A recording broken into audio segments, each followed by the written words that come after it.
Welcome to this week's episode of iAfrica, where I am in the leafy suburbs of Harare.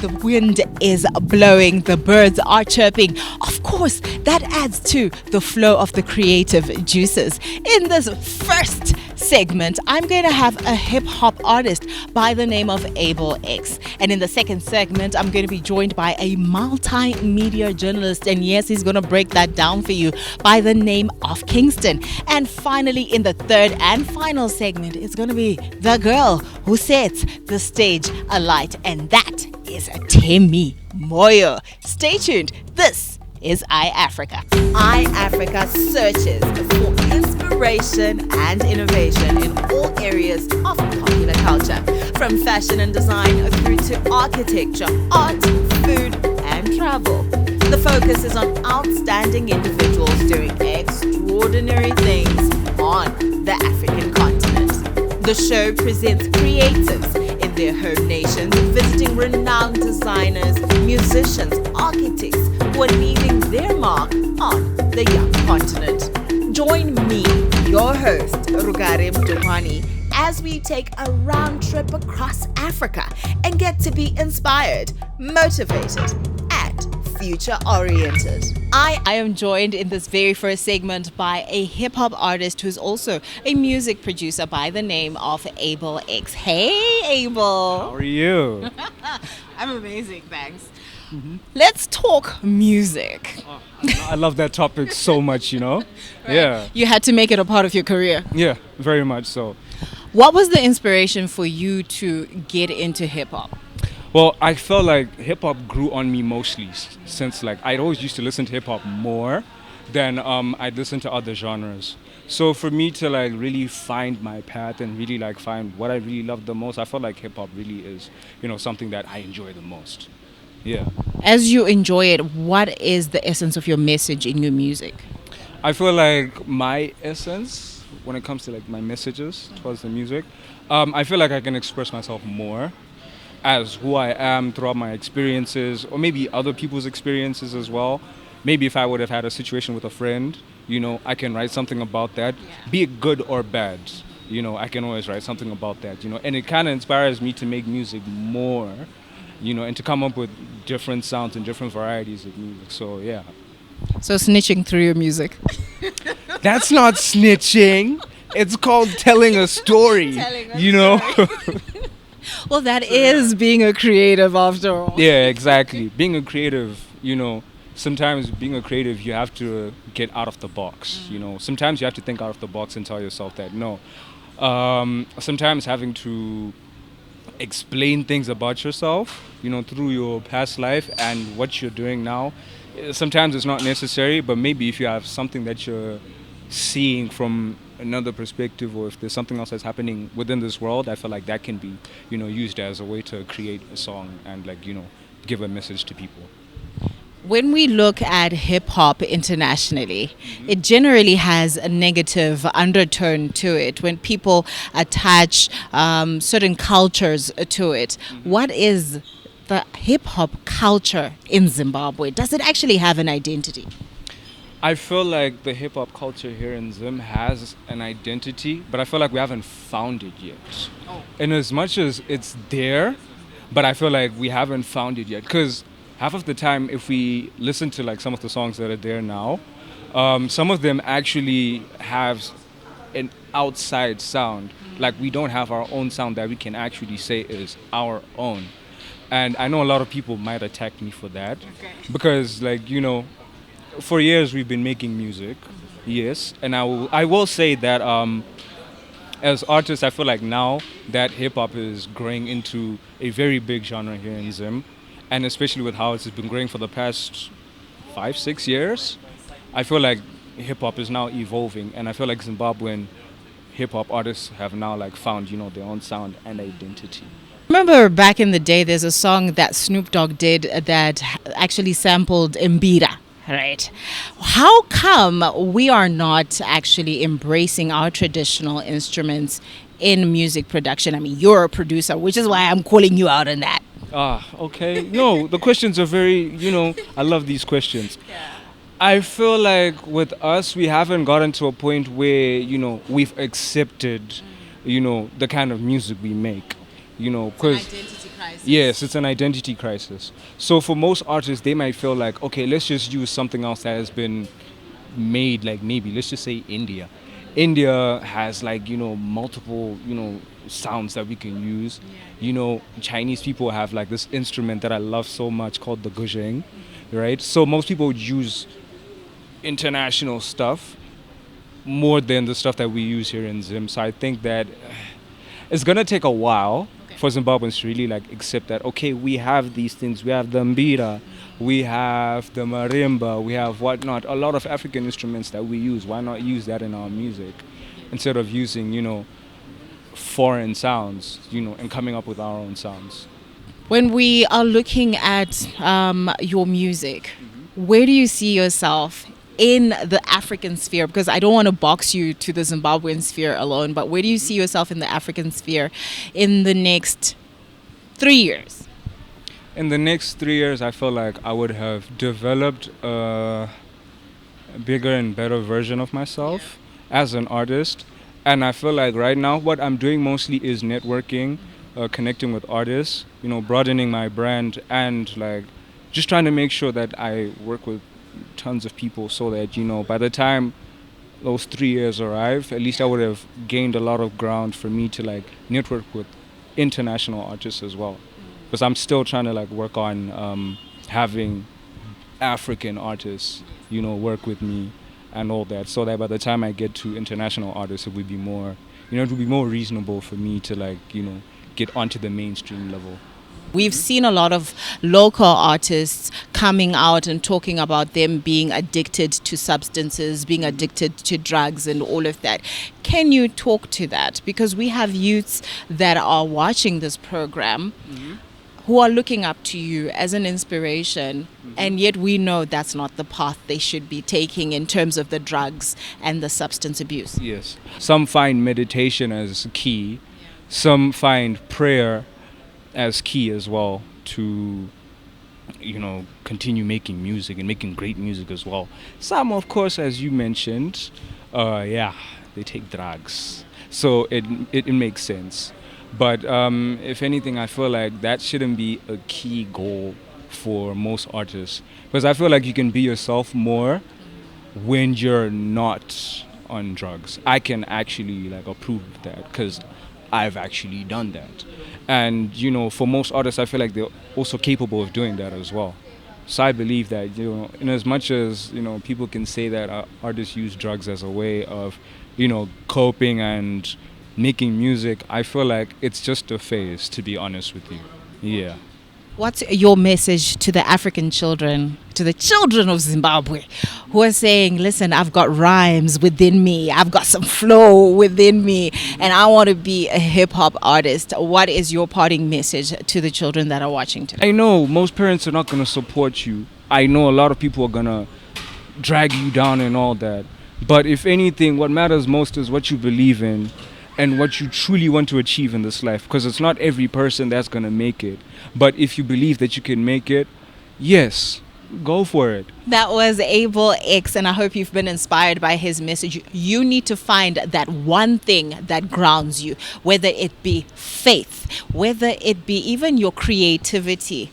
Be grounded. We say no to drug and substance abuse. Stay tuned for the second segment where we have a blogger who's got a magazine, an online magazine that has been there for a couple of years, but we didn't know about it. But you'll find out about it right here on iAfrica. Africa searches for inspiration and innovation in all areas of popular culture, from fashion and design through to architecture, art, food, and travel.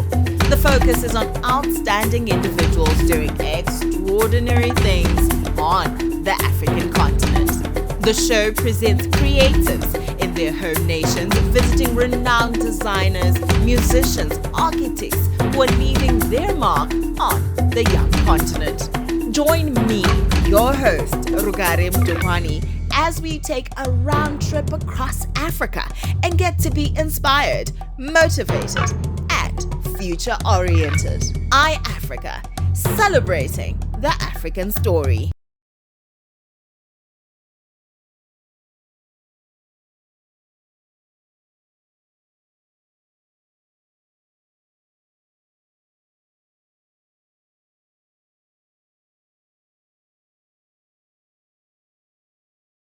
iAfrica searches for inspiration and innovation in all areas of popular culture, from fashion and design through to architecture, art, food, and travel. The focus is on outstanding individuals doing extraordinary things on the African continent. The show presents creatives in their home nations, visiting renowned designers, musicians, architects who are leaving their mark on the young continent. Join me, your host, Rugarim Dukwani, as we take a round trip across Africa and get to be inspired, motivated, and future-oriented. iAfrica, celebrating the African story. Welcome to the second segment of iAfrica. This time I'm joined by Kingston Zimunya, who is a multimedia journalist. He says that his passion is curating everything fashion, art, and Kingston, come and finish the rest. I guess I have to. How are you? I'm great, thanks. Well, I should be asking you that, but it's okay. Tell us, what is a multimedia journalist? To me, a multimedia journalist is someone who documents and disseminates information using different mediums, whether be it text, video, or audio. And I believe that's what we do where I work. Where you work. All right. Take me to where you work. Take the church to where you work. Where do you work? I am the co-founder and editor-in-chief of an online blog that's called Mcheno and More. We have been in existence since September 2022, so we're turning 3 this year actually. Our main focus is documenting creatives in the fashion and art space, because I feel like they are underrepresented in the media space. Okay. Did you go to school for any of this, or this is a passion project? Actually, I did not go to school for it. Very creative. Yes, I actually did accounting in university, but journalism is just something I stumbled along the way as I was following my passions. I started off in fashion. I launched a clothing brand called Guided Youth in 2020. So having seen, the work that we were doing and even the reaction from our customer base, I just felt like it was something that was worth documenting, to say in 2020 this brand was born and this is what it was doing, maybe to inspire the others or just to capture the moment. But when that didn't really happen, at least from the mainstream media houses, I just decided to take it upon myself to do that for others. So that's how Mcheno and More came about. We love a procreative youth. Yes, no, we don't want to be complaining that no, the opportunities are not there, and you created your own opportunity and you're making it work. Let's talk about Mcheno and More. What was the inspiration behind the name? The inspiration behind the name was essentially we wanted something that was going to be authentically Zimbabwean, even if you are describing this blog to someone who's in America or someone who's in Kenya. Once you just say Mcheno, Mcheno being the Shona word for fashion, yes, as you are, that was so core to us to say we have something that is distinctly Zimbabwean as part of the name. So that's why Mcheno. And then the and more part was so important to us also, because we just don't want to remain locked in with the fashion and art creatives. We also want to move to other creative pursuits, be it music, be it sculpting, anything really. So that's why the more. As a blogger, how have you seen firsthand, especially since you're looking at fashion and art, how have you seen the growth of the fashion industry in Zimbabwe through your own lenses? When we started this blog in 2022, I could really feel that, we were on the cusp of a new era, of a new age for Zimbabwean fashion. And almost 3 years down the line, I can say that and I'm really glad that we were proven right, because over the past 2 years, fashion has made some strides that even I didn't expect. We are now doing more events. There's more brands out there, and there's even more opportunities from civil society organizations. Even government is now supporting the fashion. They now see fashion as a stand-alone creative pursuit. It used to just be bundled together with other creative pursuits, but now I see that they're saying there is this industry and it can contribute to the progression of the nation in some way. So I really like where fashion is going right now. How do you see some of these artists and these creatives telling the Zimbabwean story? And not just the Zimbabwean story, but also the African story, because we don't just want to stay in a niche in our country, but we also want to be able to go across the borders and make an impact across Africa. From the experiences that I've been having so far, I realized that the inspiration for creation in fashion at this point, unlike maybe music, which has spent 30 years plus in evolution, in fashion, the kids are actually taking inspiration from their African counterparts and from all over the world. So what they end up creating is always something that I believe is very relatable to the African and the worldwide context. And coming to a question whether they're telling the story of Zimbabwe or not, I feel like they are, because most of the fashion is fashion that only can be made in Zimbabwe. And if he actually explains the story to you, the designer, you can see that it was only possible for this to be made in Zimbabwe. You talk about upcycling. I know some people that are using the national fabric. I know some people that are using leather in such a Zimbabwean way. I know some people who are doing beadwork. And beadwork is just something that has happened in Zimbabwe since the 14th century. So I feel like in that way, fashion creatives are actually using their Zimbabwean experience and putting that experience into their work.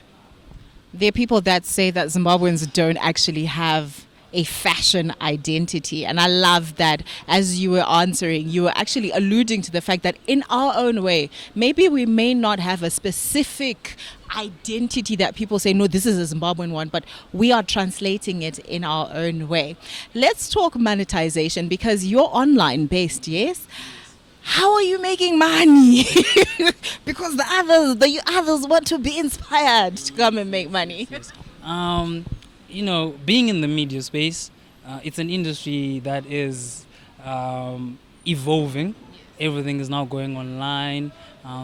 Some things are even going on social media. Someone can just break a news story on their Facebook account, and the journalist is kind of like slowly being pushed away.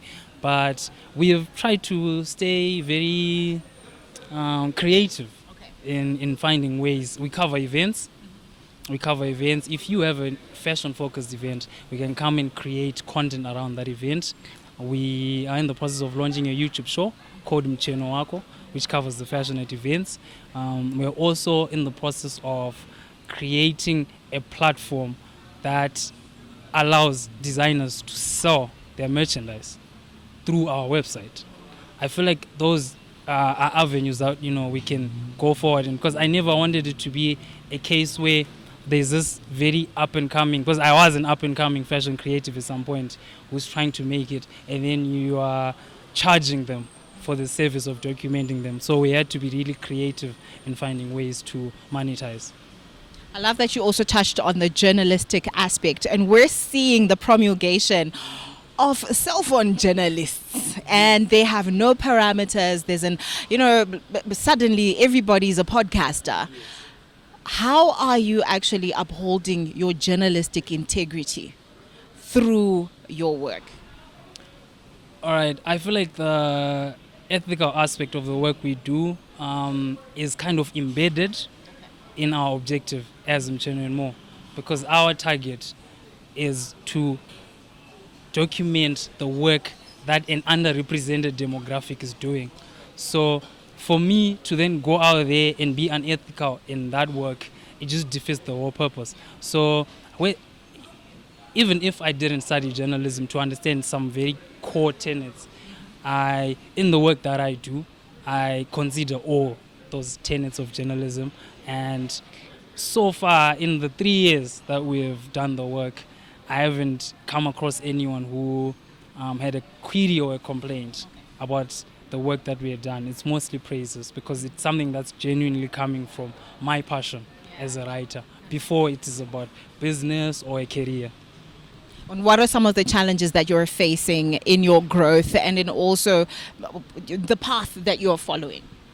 And can you also come up with solutions for someone who's being inspired by you right now at home? Because we don't just want to be tunnel visioned, we want solutions. I think the biggest challenge we have faced as Mchenu more over the past 3 years is just essentially the fact that we are a relatively new concept. You go to America, they have the GQ, they have the Vogue, they have the Hype Beast. Vanity Fair. Yes, exactly. You know it. But you come here in Zimbabwe, if you're talking journalism, most people are focusing on politics, they're focusing on sport, they're focusing on business. For you to then go out of your way and create a platform that focuses solely on creative pursuits, it has been very difficult for us to gain an audience because creativity in Zimbabwe, whether be it music, whether be it fashion, whether be it art even, is an afterthought. You face stress about everything else and handle everything else. And then you're like, okay, why don't I just go buy this artwork?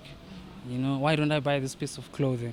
You know, so I feel like that has been our biggest challenge. And our second biggest challenge has been the creatives themselves, the creatives that we cover.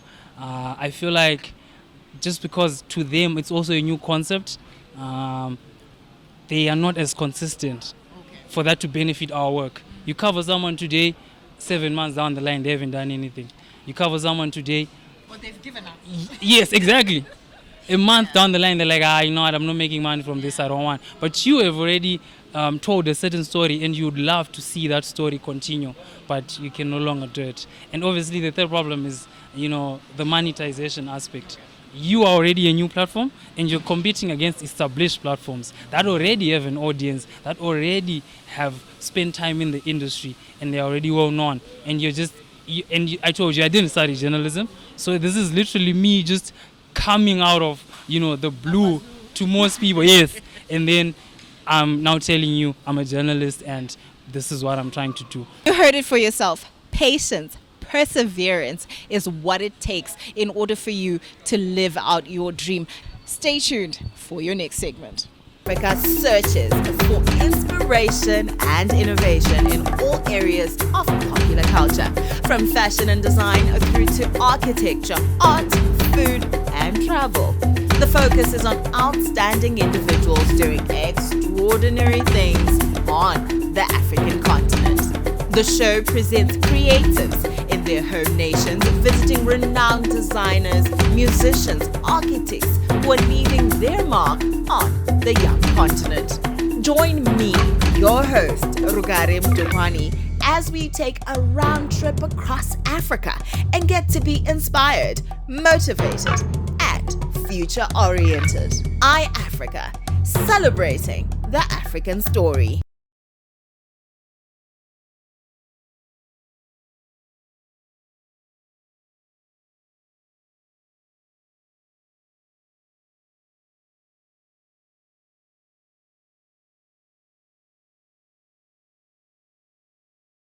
iAfrica searches for inspiration and innovation in all areas of popular culture, from fashion and design through to architecture, art, food, and travel.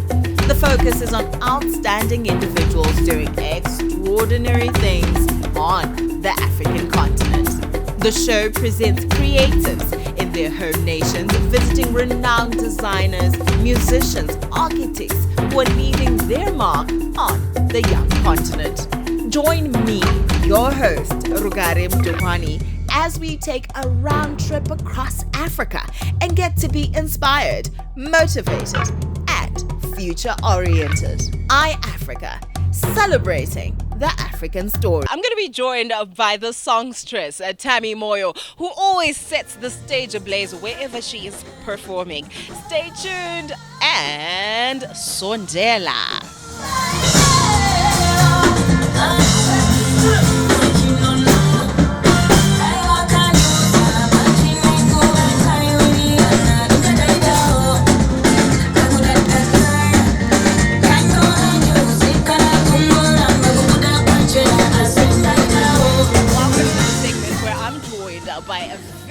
energetic trailblazer of a female musician who's released 3 albums in 4 years. Her latest one has gotten TikToker buzz with people doing my reels and all of that. All I can say is, Kwatino des Wautitiende. Come on now. Welcome, Tammy Moyo. Thank you so much. Thank you for having me. I'm excited to be here. Right. I love having you. Now, tell me about the journey to the 3 albums in 4 years. Wow. I mean, some people, it takes them a while, but you've been churning the hits out. Thank you so much to everybody who supported right up until this point, including you guys who are here to profile us and what we do. It's been a taxing journey, honestly, but a very rewarding journey as well. I started my journey when I was 7.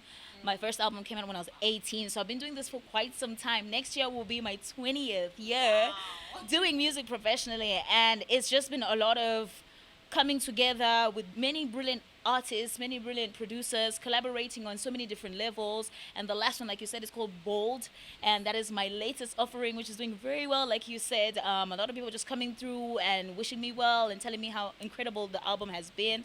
It's been quite a process of like evolution of myself, growing into my own.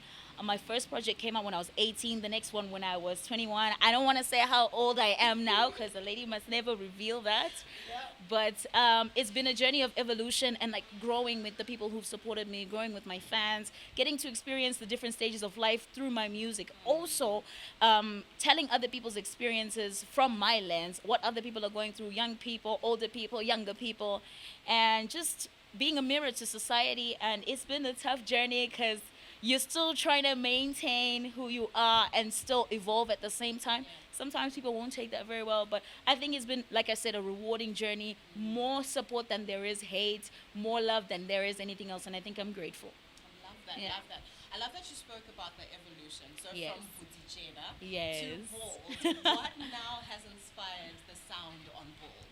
I think the title is self-explanatory. I think it talks about growing into my own, not being afraid to be who I am, going into spaces where you're invited. I think I often speak about, young people feeling like they're often excluded out of certain conversations. And now, with so many tools around us, you can create that table for yourself. You don't have to wait for the next person to invite you. So I'm encouraging young people to get into their own, to be bold enough, to be in their skin, be proud of where they come from, be proud of who they are, and create your own table. Come on.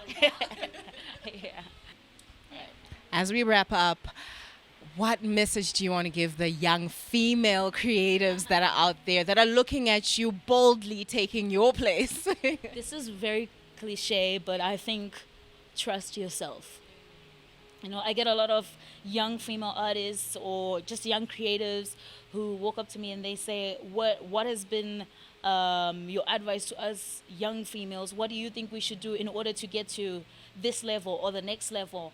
And I think there's a lot of, like I said, on social media, just around us, a lot of negativity and people feeding into negativity as well. And sometimes people just say things because they can say things, but don't feed into it. Trust yourself. If your gut is telling you that I need to do this, I need to sing R&B, and you're seeing that the space is not allowing for an R&B artist, do what you have to do. Explore until you can't explore anymore, and be the one person that cheers yourself on more than anybody else. Don't wait for other people to come and pat you on the back.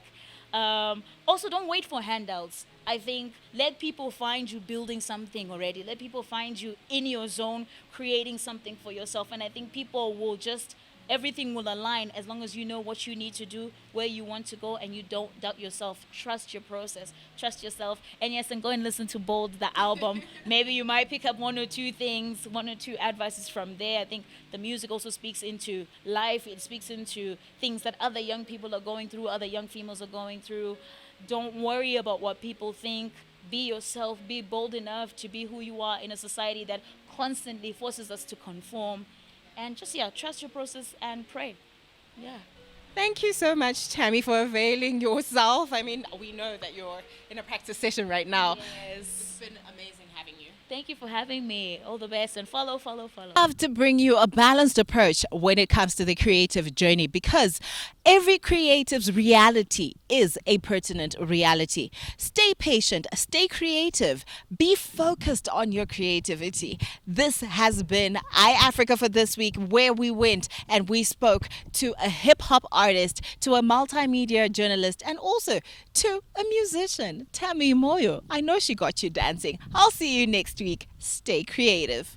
iAfrica searches for inspiration and innovation in all areas of popular culture, from fashion and design through to architecture, art, food, and travel. The focus is on outstanding individuals doing extraordinary things on the African continent. The show presents creatives in their home nations, visiting renowned designers, musicians, architects who are leaving their mark on the young continent. Join me, your host, Rugare Mdupani, as we take a round trip across Africa and get to be inspired, motivated, and future-oriented. iAfrica, celebrating the African story.